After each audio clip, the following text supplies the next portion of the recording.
Hi, you're watching Charterhouse TV, and today we're going to take a closer look at the much anticipated and the product that everyone seems to be talking about, the ITC Reef Delete.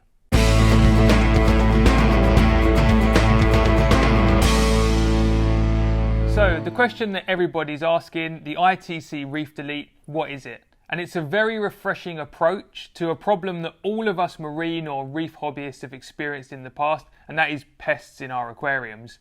Now, traditionally, depending on what the pest is, you might use a chemical treatment, you might have to manually remove those pests, or you might even use a fish or invertebrate to try and help you solve the problem. But the ITC Reef Delete takes a completely fresh approach, and we'll go into that in a little more detail later in the video. The Reef Delete is effective against Aiptasia and other pest anemones, as well as algae and bacterial algae as well.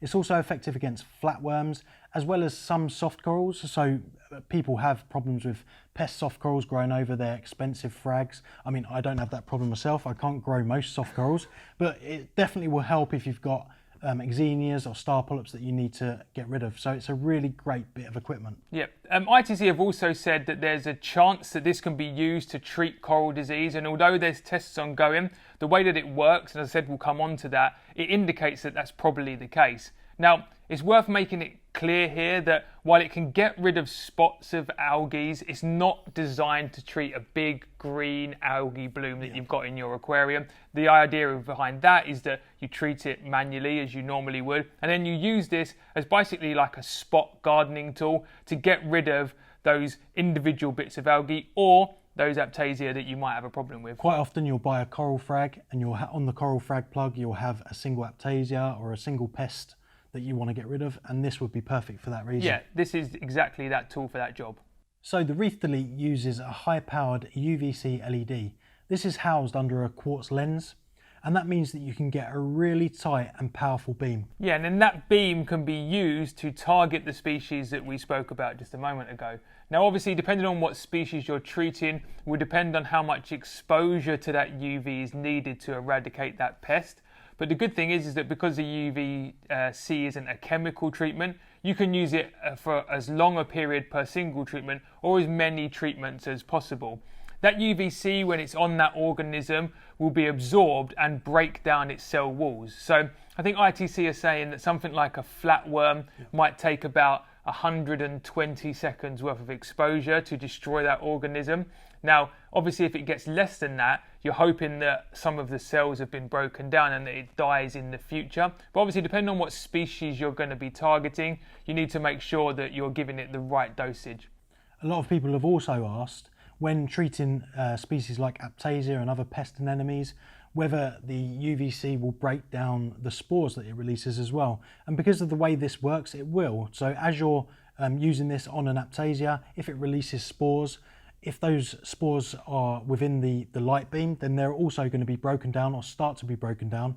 And that will mean again that they'll die at a later date. Yeah, so really it's a pretty safe method of eradicating these pests. You can use it for as short a period or as long as period as possible. Obviously, species that need a longer period of exposure will work. And as long as you are not pointing it at your favourite coral colonies, there's not a lot that can go wrong like you might get with some chemical treatments, for example.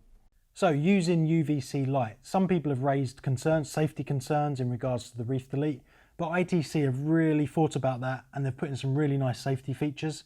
The unit itself has a sensor built on the unit that means it will only operate once under the water level.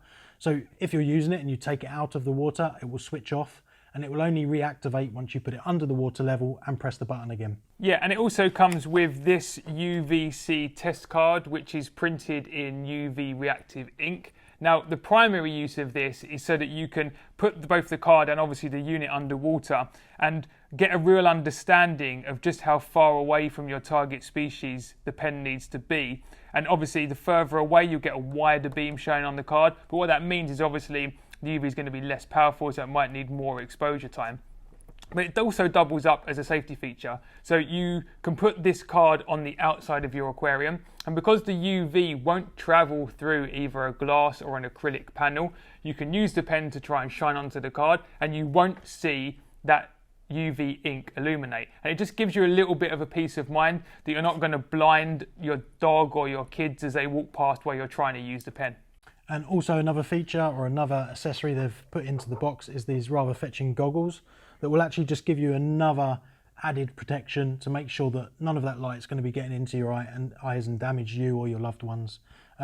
Also, the unit is IP68 rated, so completely waterproof, and also rechargeable. So you would take it out of the water, unscrew it. It has a rechargeable battery that's micro USB rechargeable, and it gives you up to 24 hours of battery life. You're leaving the goggles on? Yeah.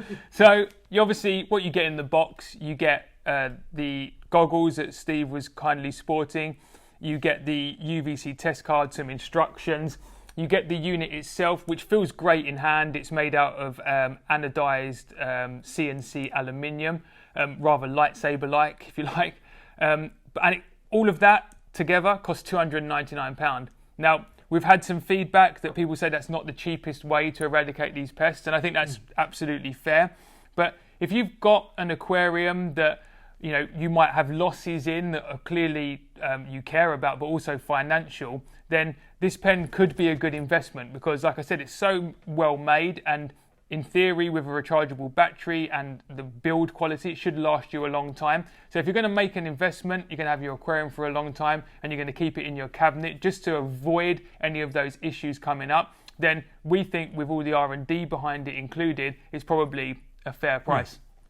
As always, thanks for watching. If you've got any questions regarding the Reef Delete, then as always, leave a comment down below or feel free to reach out to us and we'll be more than happy to help. Don't forget, if you enjoyed the video, to give it a thumbs up. Make sure you subscribe to Charterhouse TV, and we'll see you on the next one. See ya.